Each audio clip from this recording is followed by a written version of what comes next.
Big changes on TV. Brian Williams benched at NBC. We'll get to that story in just a moment. But first, Jon Stewart says it's time to leave The Daily Show. Good morning, I'm Miranda Khan, and this is your Newsmax Now update. Since 1999, Jon Stewart has been at the anchor desk of The Daily Show on Comedy Central. Last night, he announced he'll leave by the end of the year.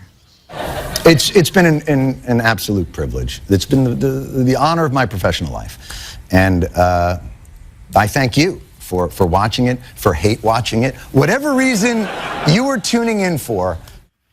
Stewart didn't give a date for his final show. NBC News' Brian Williams has anchored his last show, at least for a while.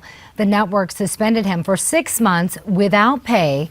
The decision comes after Williams told a story about coming under fire in Iraq that turned out to be false. He apologized on the air. Family and friends are remembering Kayla Mueller, the American aid worker murdered by ISIS.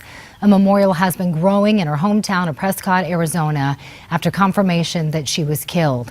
President Obama offered his condolences. She was an outstanding young woman and a great spirit.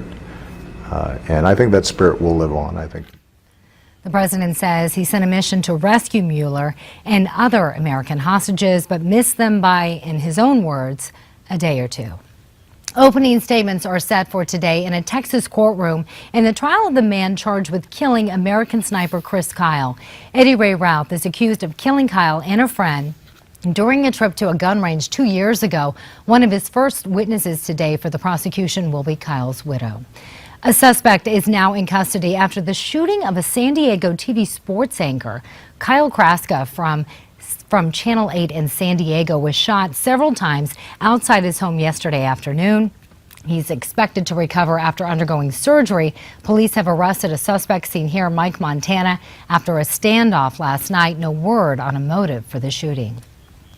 Early this morning, Missouri carried out its first execution of the year, despite questions about its lethal injections. Walter Story died for beating a neighbor to death in 1990. Lawyers for Story had appealed all the way to the U.S. Supreme Court, arguing the drugs Missouri uses could amount to cruel and unusual punishment. The High Court rejected a stay of execution. 50 Shades of Grey is apparently a hit in the South. Movie ticket website Fandango says its pre-release sales are very hot in the South. Some shows are already sold out. We'll have another update coming your way in a half hour.